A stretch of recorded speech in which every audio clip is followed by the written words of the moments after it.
What's going on, y'all?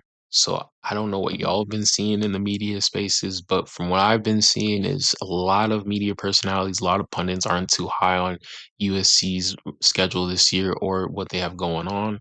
Me personally, I find myself look like it's bipolar, man. One week I'm like, hey, USC got it. And the next week is like, I don't know, last year did happen. Lincoln Riley keeps telling us the same stuff. We're bringing in, some young players, but that's the bad. We trying to look at the good though. But please don't cause me to be a drinker this year at Lincoln Riley. But the one person I've been seeing that has been talking really good about USC is Mr. JD Piquel. I don't know if he's from Southern California. That's why he has, a little bias with our program. I wouldn't say bias, but just a little, reality, realism with what's going on with USC because you have the some On3 podcasts like a Crane and Company. Then you have the College Game Day podcast on ESPN with Dan Wetzel, Pete Thamel, and was it Reese Davis? They throw their shots at USC sometimes. Like they ended, I even did that. I think Lincoln had something to do with ending that rivalry. I know a lot of USC fans want to feel a type of way about it, but they even want to say the schedule is perfect this year without a Notre Dame on the schedule. That is crazy to say as a USC fan, but you know, is Notre Dame saying that? Really? Is Notre Dame fan saying that? Really, USC fan? But anyways, yeah, Mr. JD Bikel, we're gonna get into what he has to talk about with the USC schedule this year because he got some high hopes for my program. So if you're tuning in for the first time, and thank you so much, go ahead and do all the YouTubers say. I'm not gonna say it. Down. All right. Make it sound. Here's my thing. It's time, man. It's time, Lincoln Riley. Going into year 5 at a place like USC. Talk to me. Time to go do something. Yes, sir. And I know there's so much talk about, well, the Big Ten's won the last couple of national championships, and JD, the schedule at Indiana, Oregon, Washington at Penn State, Ohio State. I don't care.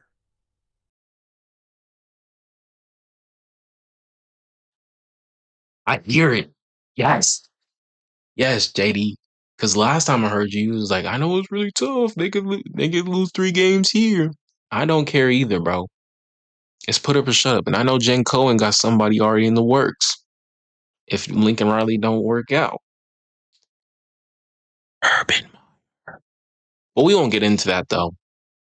It's USC. I don't care. And USC shouldn't care. You want to know why? Because it's US freaking C. And maybe I feel some type of way because I grew up going to games in the Coliseum. Ah, Absolutely possible. But y'all, this is a place that's won at the no. highest level. You don't need to settle Thanks for talking about my program. I appreciate it, my brother. I for appreciate it. being a second tier Big Ten team. You should expect. Because my bad for pausing it. You was cooking, my bad. But other programs out there like that, well, other podcasts out there, they have SEC bias, and you can tell when somebody got SEC bias, and it sucks. I don't. Ohio State's really cool. We don't got really no beef with Ohio State. It's the Oregon fans. Oh my goodness! But we need to get our get back for that. So yeah, thank you, JD Kill, for talking about us once again. Oh To no, make no, the no, no. playoff. Darn near every year. That's what that standard should be. So my point in all this is perfect timing, I think, is massively overrated in our culture. Not just for like college football, but just the world in general. We're all waiting for the right time, aren't we? That's that's a myth. The right time is a myth. There's always going to be a reason as to why. Yo, as a head coach, you saying this is the right time or this is the perfect time, this is their championship window after year 5 is crazy, bro. You're supposed to have your people in there, what, by year 3, year 4, like your actual guys. What? Since you've been recruiting, I know he hasn't been in contact with a lot of Southern California schools, or he hasn't been really catching up on California recruiting until like 2 years ago. But yeah, you're supposed to, put up or shut up right now, Lincoln. Like, come on, let's go. Can't You wait. shouldn't be able to accomplish Let's something just stop or why pausing it's it, not the right cause time. Well, the schedule, we have a number one ranked recruiting class coming in. We'll wait for a better schedule, wait for those guys to get totally onboarded and into our culture. You don't have time to wait. It's year 5. Go make it the right time, USC. come on. Come on, man. USC fans that are talking about, oh, Lincoln Riley, give him another year. Another year, right? Yeah. No, it's over, bro. Urban's coming through. You heard it here first. If it doesn't work, if Lincoln doesn't make the playoff this year, I know who USC's calling. They said, who are they gonna hire? Who are they gonna hire? National championship winning head coach. Who's got it done at two blue bloods? Are you kidding me? Make it the right time. This roster is plenty good enough. Bunch of experience back, whole offensive line back, a year 3 quarterback under Lincoln Riley. Are you joking? That's plenty good enough. Like, we'll get to the record prediction here in a second. I like Jade Mayava Two. versus the vast majority of every Me quarterback too. that USC has to play on this schedule. More on that later. A year. See, my bad. You guys can like go out the video if you want, but I love Jaden Mayava. He was my dark horse Heisman last year before, he started losing games to Notre Dame and Oregon. I think the loss to Illinois. I think he did have a great game in that game, but it was a defense that couldn't, be up to par. And our defense was a problem all last year, but Jaden definitely could be a dark horse Heisman this year. The country will sleep on Jaden Mayava because I guess they don't like USC right now or something, but because they rank us high or they put us in the rankings every year when some years we shouldn't even deserve a ranking and then we don't perform how we should. So definitely looking for a big year out of Jaden Mayava. He's my favorite quarterback. Shout out, bro. Having no social media, always locked in with his teammates, with his team. That's what you love to see from your QB. I don't know if he might, when he gets to the NFL, they can be like, hey, you're gonna have to do sponsorships for us and get your socials up. But yeah, right now, got a big year out of Jaden for sure. 3 quarterback and a year 2 starter with Jaden Mayava under Lincoln Riley. History has an interesting trend there. Look at the previous quarterbacks Al that Ford, Lincoln Riley shout. has coached. Baker Mayfield, his 3rd year under Lincoln Riley, won the Heisman Trophy. Kyler Murray, his 2nd year as a starter under Lincoln Riley, much like Jaden Mayava, won the Heisman Trophy. Caleb Williams, more or less, 2nd year as a starter under Lincoln Riley, won the Heisman Trophy. This is going to be Jaden Mayava's 3rd year and 2nd year starting under Lincoln Riley. Correlation is not causation, but it should be paid attention to, in my estimation. Okay, now defensively, that's always going to be a question. I am really intrigued by the Gary Patterson addition. For those keeping track, Danton Lynn was your DC the past couple of years in Los Angeles, did an awesome job. He goes back to his alma mater in Penn State. They bring Gary Patterson back to the forefront, not an analyst role, not a consultant role. He's coaching the defense. Okay, that dude made a living as a head coach at TCU doing more with less. You don't have to do more with less at USC. You get to do more with. See, the only pushback I would say to that is there's a lot of young players coming into our defense. Last year, we did lose a lot of our defensive pieces to the portal last year. So I would say our recruiting class is coming in, but our defensive line is pretty good. That's where our experience is coming in. Then you have our secondary, which should be better than last year. D'Anton Lynn leaves for Penn State. I was never too fond of the dude because before that, our defense was trash. When he was there, it was trash. So hopefully Gary Patterson can get the job done now. But yeah, let's see what JD got more to say. More, especially with how they have acquired talent last couple of years. Okay, last thing I'll say here, Tremaine Carroll is a name that I would expect most college football fans not to know. He is the new strength and conditioning coach at USC. Okay. I didn't know that. I didn't Strength know and that. conditioning coach in college football is, I think, truly the personality of a football team. Okay, like head coach is the brain and the heart and all those things. Strength conditioning coach, that's your personality, because that dude spends the most amount of time of any other staff member in the college football world with the roster. He's in charge of setting the tone. And all accounts are from Los Angeles, that was a change that was needed. And that is a change that has paid some pretty. Thing I would say to that too, I forgot. So we did have a thing to our strength and conditioning coach. We did have a player last year that entered the portal that went to he had some visits. I was on X, seeing where he was visiting. He's he's an Oos. He's a brother. You know what I'm saying? Oos brother. But he was the linebacker number 44. If you know what I'm talking about, you know.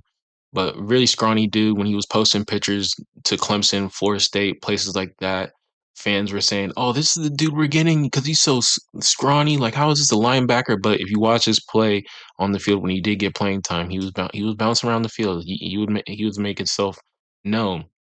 But just to that, you know, I was like, like, were we small? Were we getting it in the weight room? I know our weight room, we're building a new facility right now, so I don't know how it was looking, but I want, and there was some reports this off season saying like USC's changing how they're eating this year, and I'm like, we're in LA. It's like everything's at your platter, you know, everything's at your house, really. It should be in your backyard. All the healthy foods out here, any food you want, you can get in LA, you know? So I didn't really understand that. Like now it's like we're changing our eating habits and stuff at USC. That's what you're telling me? Like we weren't eating right, or you know, the sponsorships, like a new sponsorship you're getting with food. So definitely great to see a new strength and conditioning coach in there. Hopefully, you can get our boys bigger, the freshmen, everything like that. Because number 44, it was sad to see him go, but hopefully he gets, you know, stronger, bigger for an NFL chance at his next place, you know. Strong dividends to this point in a very short amount of time, with Tremaine Carroll now being the strength and conditioning coach for the Trojans. Okay, so there's something to keep an eye on here as we get into the schedule prediction. All right, week 0 for the Trojans, man. San Jose State, it's a dub. Fresno State, believe on a Friday night, also a dub. Louisiana, that's a dub. Then you Okay. A key to seeing this Fresno State game I will be watching. What will the defense hold Fresno State to? If you hold them on, I'm looking for you got to hold them under 27. I really want you to hold them under 20 points because if Fresno's scoring 27 on us, that is not a great indication coming into the Oregon game. I'm sorry, that's just a last year indication. Like you haven't fixed anything really because when that's what I was looking for in the Georgia Southern game. You know, Georgia Southern scored 20 out on us, and I was like, okay, things haven't really changed. And look what happened. You know, Oregon and Notre Dame, they out physical us. I know people want to point to the Michigan game, but that's not one of Michigan's competing teams. That wasn't a national championship team. And now, knowing what we know about Michigan, what was going on, it's like it wasn't really a big win for me in my eyes because you know you have a freshman quarterback as well. So definitely Fresno State game. Got to hold the defense under 20 in my eyes, but 27 is like okay, like, I'll accept that. You know. start Big Ten play going to Piscataway, New Jersey. I'm playing Rutgers. Ah, I thought it was New Could be York. frisky, My but bad. that should be a win. Then you welcome Oregon to the Coliseum. Y'all, I just think Oregon's got too much firepower, too much juice. I think they have too many ways to win, does Oregon. So it'll be a great measuring stick for USC. I don't think USC wins that game. But then you have the most important, for my money, 2-game stretch of your season. You play Washington, and then you're at Penn State. And if the game at Penn State isn't My bad. About the Oregon game, I'll just put my 2 cents out there. So the Oregon game, I feel like that's going to be one of our losses as well. I think I already said, you know, hopefully talking about Oregon a little bit, but I'm hopefully they have a year like Penn State and Clemson last year. You know, a lot of people had them in the national championship last year. And then look what happened to them. It was both 6-6 records last year, and they both end up in the Pinstripe Bowl. So hopefully, you know, everybody like Oregon's returning all their starters and whatnot. So hopefully, for our sake, they have a down year. But yeah, a wideout, fire everybody at Penn State. That should be a wideout game. All right. Um, Here's my thing. I said it for the previous prediction we just did for Nebraska. I don't know what to make about Washington right now, y'all. I don't trust the Damon Williams situation with him trying to get facts. out and then see. Bro, I talked about this in my last video, man. Oh my goodness. If y'all don't know, because I feel like y'all should just go watch my last video, but I'll talk about it a little bit. So basically, there's a situation. If you guys don't know, Damon Williams, he goes to Lane Kiffin was on the phone. He was like, you know, Sam Lovett's hurt in the beginning of the season. I can't really deal with this dude. I really need you, Damon Williams. You're the quarterback of our dreams out in LSU. He says, oh, this is the best decision for me. I'll come out here to, I'll go to you. Then something happens.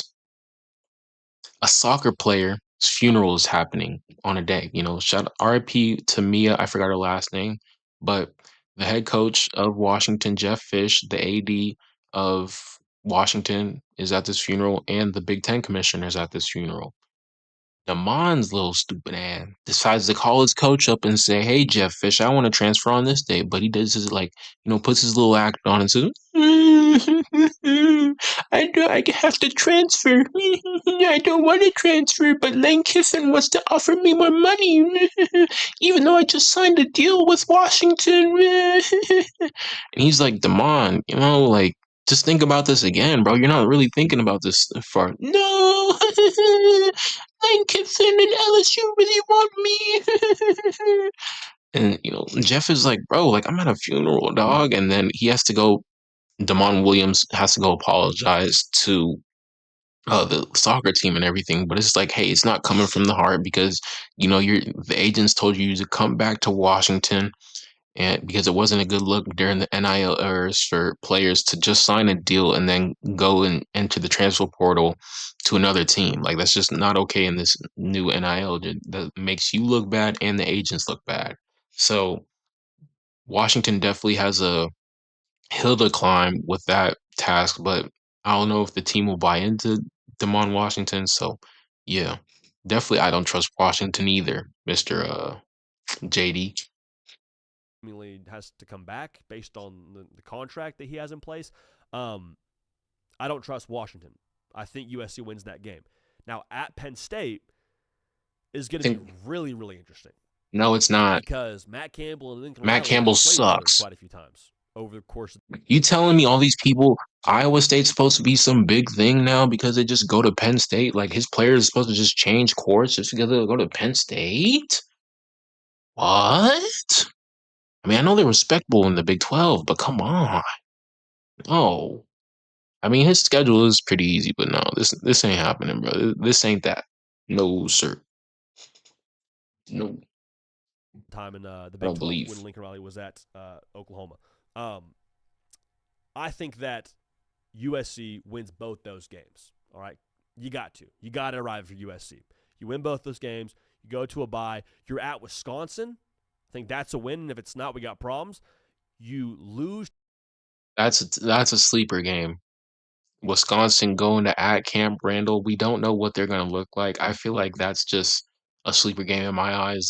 Really late in the season, you could have dudes not up for the game. Hopefully they are. Hopefully Lincoln's changed his stance on coaching a little bit. Hey, we got to travel here and there. Like make them want to travel. Lincoln, don't put it like a hassle on them. So yeah, well, definitely that'll be one to watch for because Wisconsin, they'll be looking to show the world like we're better than the boys out in LA, and we got to prove to them.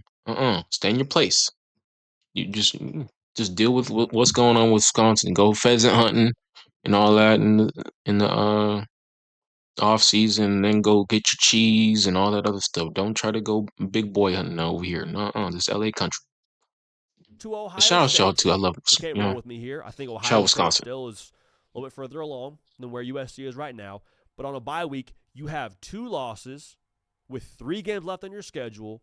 You're at Indiana, Maryland, at UCLA. I think you win all 3. I think you go to Bloomington now. And Gary Wait, Patterson, huh? this is the game we got to go into the bag, man. We got to go deep in the bag and pull out everything that we have here. And I'm not 110% sure that there's not still a Josh Hoover squirrely game out there somewhere. We can When I beat say we squirrely, I can mean beat Josh Hoover, Indiana. as good as he is and as Tell much me that there's a we've seen him, that he chance. will get him right. That run game will You help tell him. me the chance, I'm not JD. sure there's not one game Oh, out there where maybe we see I see, I see, those I turnover see, I see. issues rear their ugly head a little bit. If it's going to happen, man, late in the season, desperate USC, Gary Patterson legacy game, I think they get it done. And then if you win that game, you're beating Maryland, you're beating UCLA on the road. You know what? You changed my stance a little bit. I'm just remembering a lot of people they go to the draft this year. Them JMU boys ain't there no more. He's in some new guys. Nick Marshall, he's posting little subliminal message on IG. How is he gonna perform? You still got the other receiver, the white boy, and you got Josh Hoover in there. He's a little smaller. We can get to him. Jakeem Stewart, have a field day. Let's go. which again, going to the Rose Bowl, rivalry game, anything can happen, but I think you win that game. USC finishes with 10-2 in the But regular at season, UCLA recruiting, and UCLA feel recruiting really good now. about putting their fate They're in the putting hands some of the pressure. College Football Playoff Committee. Okay, so USC, if they make the playoff, now understand this: they are not back. People will love to see. People love to.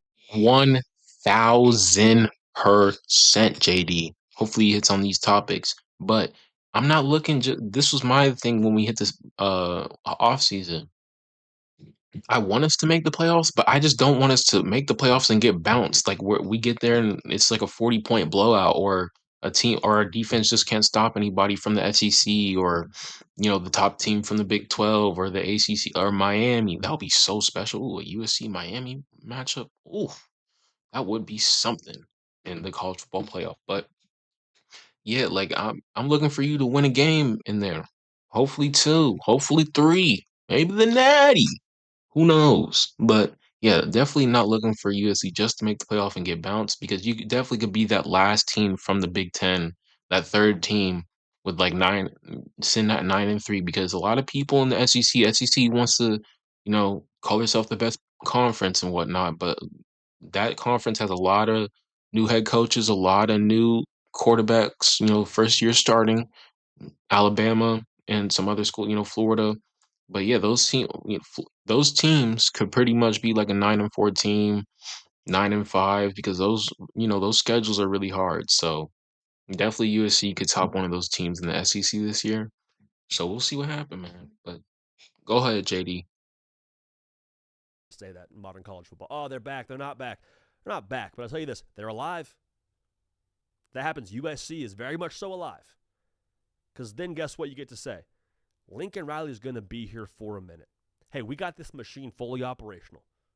Okay, we already were recruiting at a high level, but now we got proof of concept. We're winning games. No, We're paying big money. We're in Los no. Angeles. Look, Hey, if you had the Coliseum and to Nuke get a catch, what we doing? No, we doing no. look at the way we're trending. USC, the snowball effect, which start to kick in. Okay, don't overestimate what again a year 3 quarterback can do. Because I do want to say this in terms of quarterback matchup, I think Miles is better than 9 of the 12 quarterbacks they're going to play. I think that the defense has got to find a way to go get one. Like we got to find a way to win one game that's ugly, that's gross, that's just I would say like 11 to 12. Like he's really just battling with probably saying, and that's for just like the national bias around it. I know it's his year 3. Probably my was like a little better, but Demond I would say he's better than. And then you have Dante Moore. So mm, yeah, he's about like 10th best, or battling with that 10th or third spot, whatnot. But yeah, that is the end of the video. Hopefully y'all liked it. Y'all tuned in for the end of it. Go ahead and do what all the YouTubers say. I'm not gonna say it, but USC fans, should be a great season this year, man. Let's get it.